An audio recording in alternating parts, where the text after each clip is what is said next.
Halo, selamat pagi teman-teman semua. Apa kabarnya hari ini? Semoga kita semua dilindungi Allah Subhanahu wa taala, selalu dilimpahkan rezeki yang berlimpah, rezeki kesehatan, rezeki kebahagiaan dan keselamatan dunia akhirat. Pagi ini saya akan mencoba pergi ke Tasikmalaya ya, teman-teman. Ini saya baru masuk pintu gerbang Pasir Koja. Saya lihat dulu saldo di kartu tol saya ada berapa nih? Kira-kira ada 58.000. Saya udah lupa nih. Dari Pasir Koja sampai Cileunyi itu berapa? Nanti kita lihat di Cileunyi ya. Pagi ini saya akan mencoba pergi ke Tasikmalaya karena sudah 2 tahun berlalu saya tidak lagi melintasi jalur dari Cileunyi, Limbangan, Malangbong, Lingkar Gentong sampai ke Tasik. Kalau dulu hampir setiap minggu saya melewatinya. Setelah saya pindah ke Bandung, jadi sudah 2 tahun yang lalu saya jadi sudah kangen dengan lintasan tersebut ya. Seperti apa perjalanan pagi ini? Saksikan terus video saya sampai selesai. Sebelum nonton video saya sampai selesai, jangan lupa teman-teman like dulu, subscribe, biar saya lebih semangat untuk membuat konten-konten berikutnya ya. Terima kasih. Pagi ini perjalanan saya mulai dari tol Pasir Koja, masuk ke tol Purbalenyi, nanti keluar di pintu gerbang tol Cileunyi.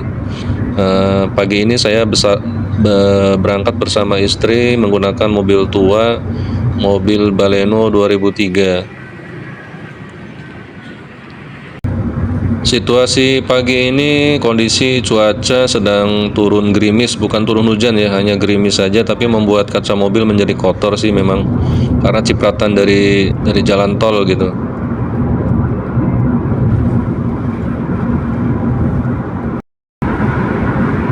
Kondisi di jalan tol sedikit agak lengang ya, karena mungkin masyarakat sudah menghabiskan waktu liburan kemarin, libur panjang ya. Jadi hari libur ini nggak terlalu antusias untuk berlibur karena di samping cuacanya mendung, juga mungkin kemarin sudah terlalu lama mereka berlibur, jadi jalan tol sedikit lengang seperti ini nih. Coba tiap hari lengang seperti ini enak juga nih ya.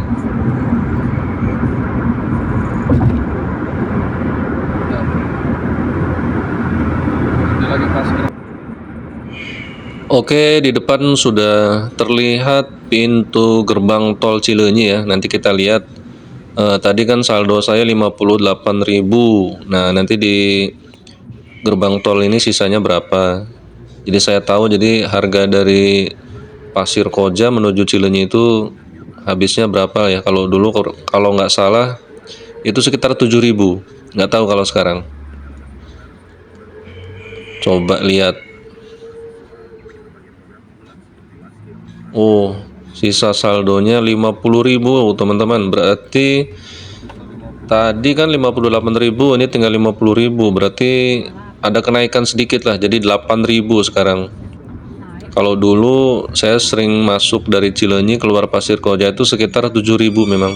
Sekarang menjadi 8.000. Sedikit informasi, kalau dulu itu gerbang tol Cileunyi merupakan ujungnya tol Purbalenyi. Kalau sekarang tidak berujung karena pintu keluar dari gerbang tol Cileunyi bisa masuk lagi ke ke tol Cisumdawu.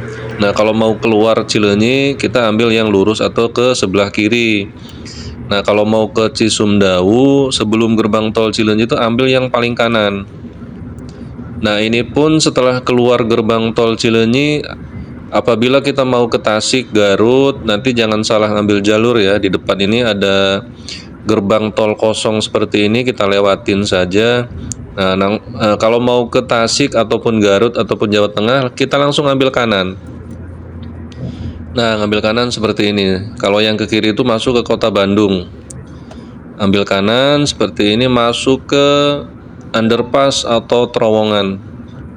Nah, kalau sudah melewati terowongan ini, nanti tembusnya ke jalur Cileunyi Nagreg. sudah aman lah itu kalau sudah masuk ke jalur Cileunyi Nagreg ya. Nah, di depan ini jalan Cileunyi Nagreg, tapi nama jalannya saya kurang paham jalan apa gitu ya. Nah, ini saya sudah berada di jalur lintasan Cileunyi Nagreg. Jalan apa gitu namanya ya. Nah, sebenarnya ini jalan utama dari Bandung menuju ke Tasik, Jawa Tengah maupun Jawa Timur ya. Selain melewati jalan tol Cisumdawu. Ya, mudah-mudahan ke depan tol dari Gedebage, Garut, Tasik, Cilacap sudah mulai jadilah. Jadi mungkin kendaraan tidak terfokus ke jalur ini. Jadi bisa menggunakan tol, mungkin bisa lebih cepat tuh dari Bandung sampai ke Tasik kalau sudah ada jalan tol.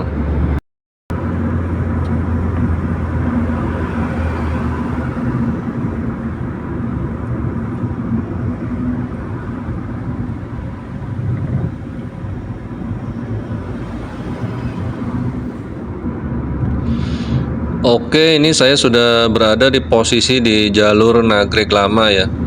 Jadi jalur Nagreg Lama ini merupakan jalur pertemuan dari 3 arah, dari arah Bandung, arah Tasik maupun dari arah Garut. Itu kalau dulu sebelum ada Lingkar Nagreg. Nah, Lingkar Nagreg itu kan dibuat tahun 2004 dan selesai dan digunakan tahun 2010. Nah, kalau dulu sebelum ada Lingkar Nagreg itu orang-orang yang dari arah Tasik, dari Jawa Tengah ataupun dari arah Garut pasti ketemu di titik ini, sehingga menyebabkan kemacetan yang luar biasa parah saat itu, apalagi pada saat musim-musim mudik lebaran dan arus balik. Nah, jalur ini merupakan titik kemacetan yang sangat parah ya saat itu. Tapi sekarang setelah ada Lingkar Nagreg, jalurnya sudah mulai terpecah. Jadi kalau yang dari arah Tasik, dari arah Jawa Tengah mau ke Bandung itu melintasi Lingkar Nagreg. Sementara ini jalur lama ini dikhususkan untuk jalur yang dari arah Bandung menuju ke Tasik, Garut maupun ke Jawa Tengah. Dan ini pun pada saat arus mudik lebaran itu masih terjadi kemacetan ya di jalur Nagreg Lama ini, karena dari jalur Nagreg Lama bisa kendaraan bisa 2 lajur, sementara begitu masuk ke pertigaan di depan sana itu hanya terdapat 1 lajur, sehingga terjadi penumpukan juga.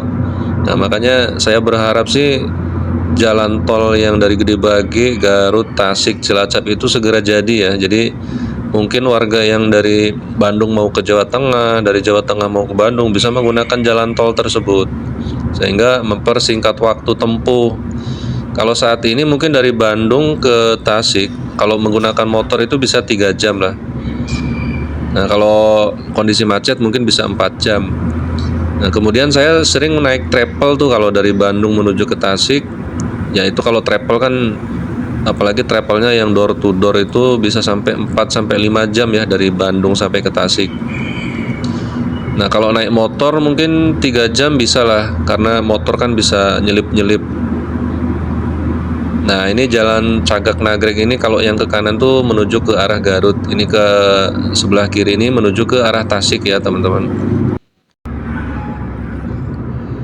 Jadi jalan raya yang dari Bandung menuju ke Tasik ini tidak pernah lurus sebenarnya. Jadi kalau orangnya yang suka mabuk, kalau naik bis ya pasti mabuk di jalan, karena jalannya tuh selalu meliuk-meliuk lah. Baru lurus sedikit udah belok, baru lurus sedikit sudah belok. Oke, ini saya sudah memasuki daerah Limbangan ya. Daerah Blubur Limbangan, di mana Limbangan ini merupakan jalan satu-satunya akses yang dilintasi jalan nasional ini ya. Dan setiap hari, apalagi di hari libur, jalan ini juga menjadi titik kemacetan ya.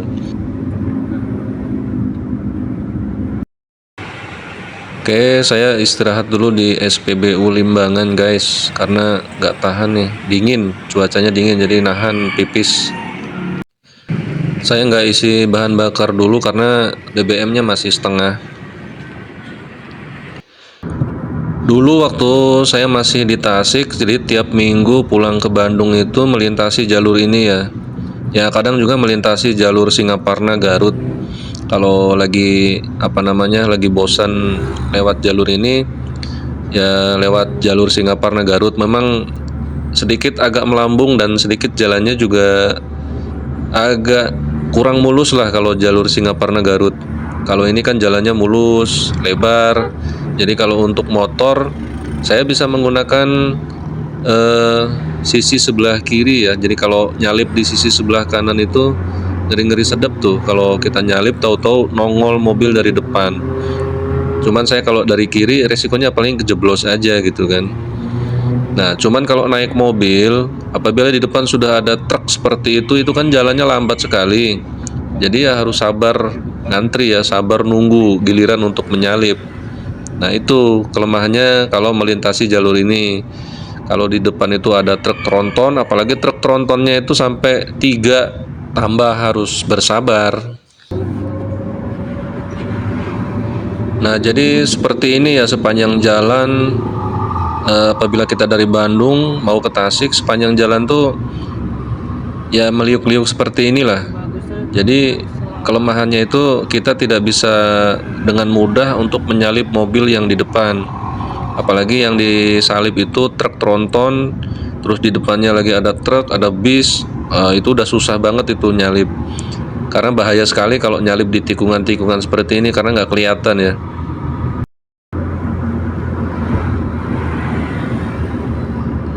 Nah, ini tikungan ini merupakan view favorit saya ya, karena jalannya menikung dan kiri kanan masih banyak hamparan sawah seperti ini. Jadi kadang saya kalau suka melewati jalan ini rasanya adem banget gitu.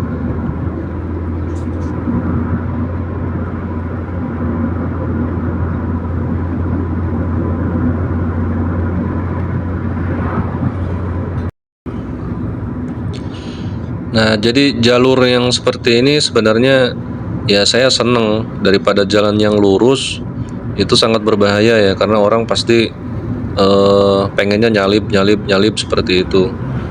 Nah, kalau jalurnya meliuk-liuk seperti ini, orang akan agak sedikit bersabar gitu.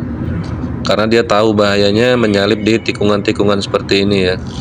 Cuman kadang-kadang ya suka nemu lah mobil-mobil penumpang umum seperti mobil travel gelap itu, sama elep-elep yang jaluran dari Bandung, Garut maupun Tasik. Itu kadang-kadang suka ya mereka mungkin udah menguasai jalan, jadi nyalip itu kadang ya suka sekenanya aja. Yang penting kepalanya nongol langsung bus. Kalau kita kan banyak perhitungan lah, karena kita nggak tiap hari lewat sini gitu. Oke, ini saya sudah masuk ke kota Warung Bandrek ya, kota kecamatan Warung Bandrek. Kecamatan apa desa gitu ya? Yang jelas ini namanya Warung Bandrek lah, seperti itu. Ini kalau di hari-hari tertentu memang macet di sini, cuman ini alhamdulillah nggak terlalu macet. Beli casing, casing apa pun. Oke teman-teman, ini saya sudah masuk ke kota Malangbong ya. Nah ini pertigaan yang menghubungkan 3 kota, 3 arah. Kalau dari arah kiri itu dari arah Sumedang, Wado. Nah ini kalau yang ke kanan kita menuju ke Tasik, Jawa Tengah ya. Ini merupakan pertengahan lah, kalau dari Bandung mau ke Tasik ini merupakan titik pertengahan, kota pertengahan lah seperti itu. Malangbong.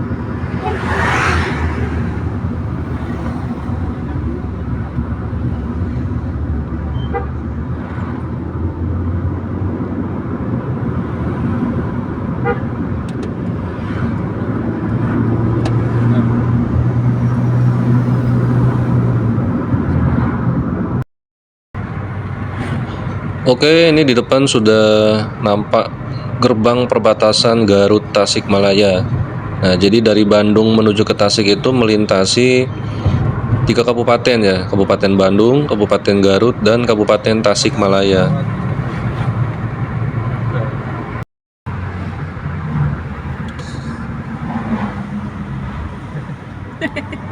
Bisa. Nggak kelihatan. Oke, kita memasuki jalur Lingkar Gentong nih teman-teman.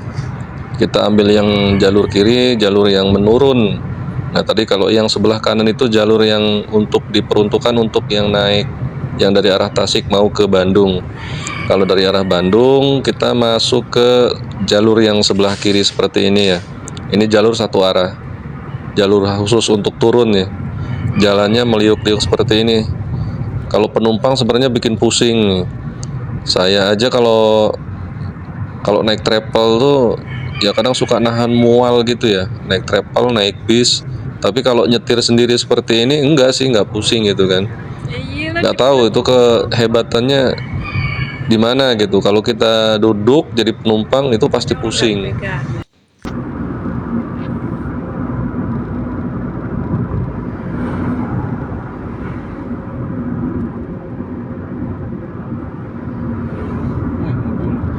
Waduh, sampai ngebul kayak gitu tuh mobil. Itu sehernya udah kena itu. Oke, ini saya sudah melintasi tanjakan Gentong ya teman-teman. Tanjakan viral di Tasikmalaya.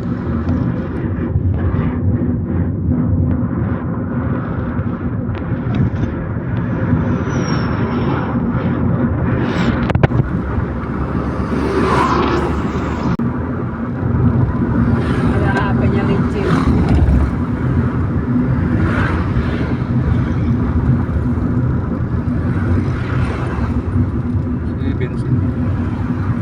Oke teman-teman, ini sudah sampai di SPBU Gentong. Saya coba istirahat dulu sambil isi BBM ya. Karena BBM memang masih banyak sih di mobil, tinggal setengah. Cuman lebih amannya saya isi aja dulu biar tenang gitu ya.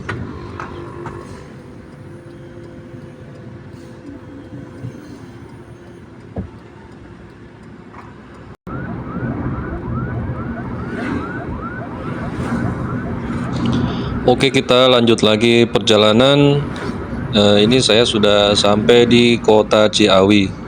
Nah, Kota Ciawi ini merupakan titik pertemuan setelah kita turun dari turunan Gentong akan menemui Kota Ciawi ini ya. Nah, itu kalau ke kiri tembus ke Pasar Ciawi, juga bisa tembus nanti ke Tasik. Cuman saya ini pengen ngambil yang lurus saja, pengen ngelihat alun-alun Ciawi. Udah kangen, udah 2 tahun nggak lewat sini, jadi saya pengen lihat dulu nih alun-alun Ciawi sekarang.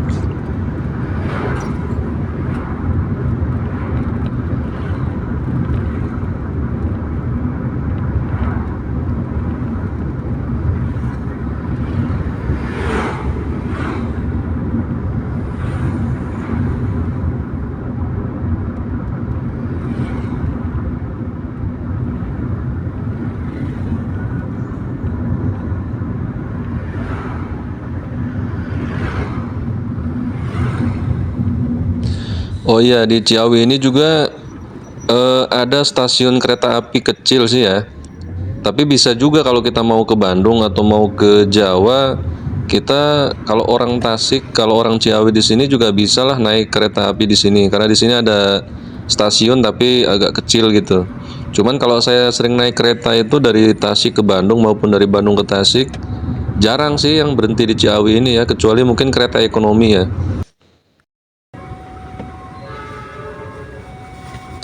Oke, ini di pemberhentian kereta ada kereta lewat. Kereta apa saya nggak tahu, yang arah ke Jawa. Jam segini, ini jam berapa ini? Jam 9. Jam 9 kereta apa ya yang ke Jawa? Oke, lanjut lagi perjalanan. Kita sudah sampai di percabangan. Nah, nanti kalau yang lurus itu bisa tembus ke Ciamis. Nah, ini saya mau ke Kota Tasik, jadi ambil yang ke kiri. Nanti akan melewati terowongan. Nah, di depannya ada terowongan. Jadi ciri khas kita kalau mau ke Kota Tasik, ya ini saya ambil jalur kiri melewati terowongan ini ya. Ini jalan satu arah. Nah, sebelah kanan itu arah yang dari Kota Tasik menuju ke Bandung.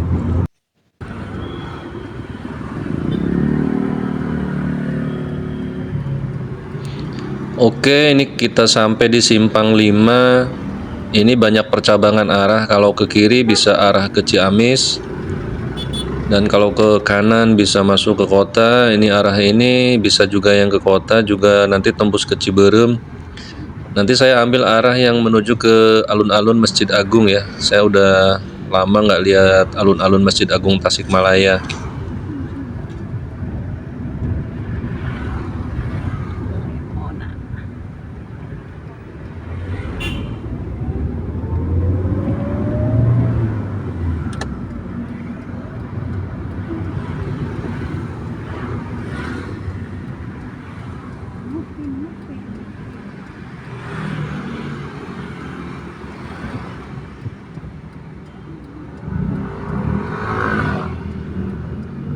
Nah, ini di persimpangan ini, di lampu merah ini, itu kalau belok ke kiri bisa tembus ke stasiun Tasikmalaya, juga tembus ke Ciberem. Dan ini juga sebenarnya bisa tembus ke mana aja ya, karena ini menuju ke pusat kota. Ini jalan menuju ke, oh ini namanya Jalan Dokar. Panas silau. Dokar itu dokter siapa sih, lupa namanya. Ya pokoknya taunya Jalan Dokar lah. Ini menuju ke pusat alun-alun Masjid Agung ya teman-teman.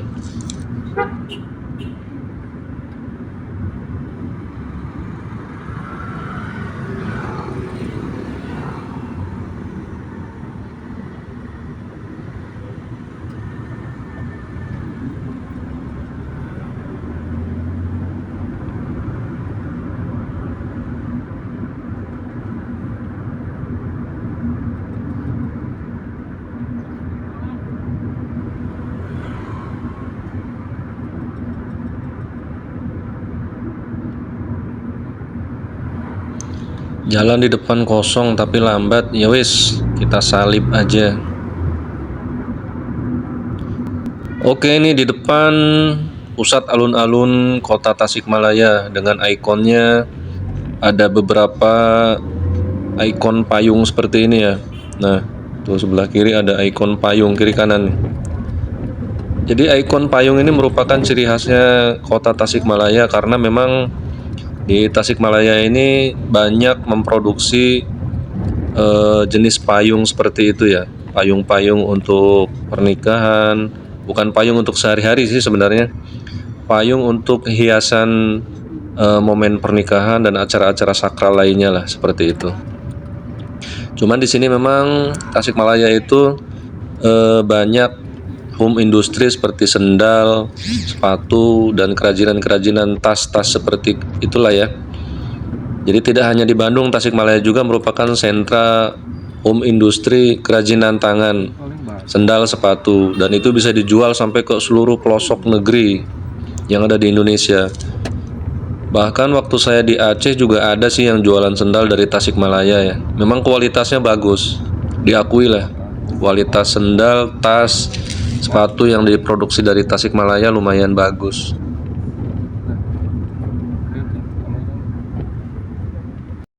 Panasnya kebakar ya. Oke, ini saya sudah memasuki wilayah Ciberem ya.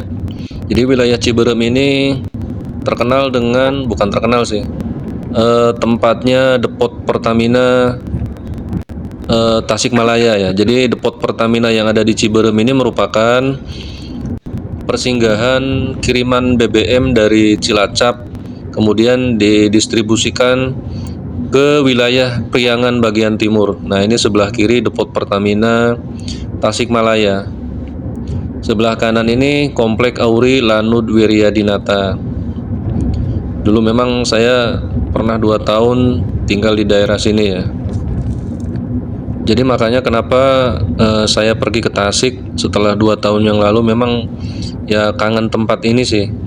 Karena sudah, yang namanya kalau orang sudah tinggal 2 tahun di suatu tempat, itu sudah seperti kampung sendirilah, seperti itu ya. Jadi saya udah 2 tahun yang lalu nggak pernah ke sini, dan baru kali ini saya bisa menuju lagi ke tempat ini. Oke, saya di depan ada tempat favorit ini ya, ayam bakar dan bakso yang harganya lumayan murah dan cukup terjangkau lah kalau masalah harga. Nah, di sini tempatnya. Ya, ada kali. Bakso. Ya mau bakso bisa, mau Nggak ada namanya. Kirain ada nama.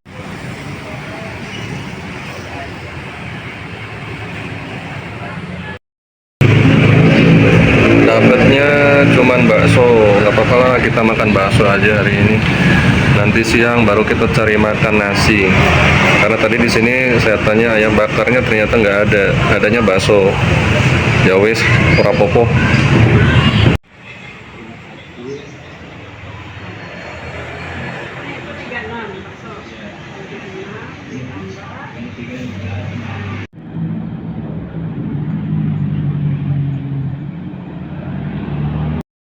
Oke, setelah saya sarapan bersama istri, sarapan bakso, karena tadi sebenarnya saya pengen nyari ayam bakar karena dulu di situ tuh ada ayam bakar, ada sop, dan ternyata sekarang cuman ada bakso. Mungkin yang penjual ayam bakar sama sopnya itu mungkin udah pindah tempat ya, saya nggak tahu. Oke, ini saya lanjutkan perjalanan untuk melihat-lihat jalan baru. Jalan baru ini jalan yang menghubungkan Ring Road lingkar luar kota Tasikmalaya ya. Ini jalan baru ini di persimpangan depan Lanut sampai ke arah Ciamis tuh, arah Karangresik ya. Nah, ini merupakan ikon Tasikmalaya yang terbaru. Jadi ini kalau sore dijadikan tempat nongkrong anak-anak, para remaja untuk nongkrong di sini ya. Kalau hari Minggu juga sebenarnya rame. Apalagi nanti kalau di bulan puasa itu menjelang ngabuburit, menjelang buka puasa, oh di sini rame banget ya teman-teman. Banyak yang jualan di kiri kanan jalan ini. Jadi kita bisa sambil ngabuburit, sambil belanja untuk takjil untuk buka puasa ya. Nah, di Tasik juga ada jembatan yang terkenal, yaitu jembatan Cirahong. Jadi jembatan Cirahong ini adalah jembatan kereta api sebenarnya ya, untuk menghubungkan Tasikmalaya dan kota Ciamis. Nah, di jembatan ini kalau dulu mobil bisa melintas ya di dalam jembatan ini, cuman kalau sekarang hanya dikhususkan untuk motor dan pejalan kaki. Karena kalau mobil melintasi jalur ini, jembatan ini cukup rawan karena kondisinya sudah tidak sekokoh zaman dulu ya. Jadi kayu-kayunya itu sudah banyak yang rapuh. Jadi mungkin hanya motor saja yang diperbolehkan melewati jembatan Cirahong ini. Sebenarnya banyak tempat yang harus dikunjungi ya di Tasikmalaya, cuman waktunya kalau sehari tidak mungkin cukup. Seperti Kawah Puncak Galunggung, pemandian di bawahnya tuh ada pemandian air panas dan segala macam. Banyaklah tempat yang harus dikunjungi, cuman saya cukup sampai di situ dulu aja. Bagi teman-teman yang sudah menonton video saya sampai selesai, saya ucapkan terima kasih. Jangan lupa like dan subscribe, biar channel saya tambah berkembang dan lebih semangat untuk membuat konten-konten berikutnya. Terima kasih. Assalamualaikum warahmatullahi wabarakatuh.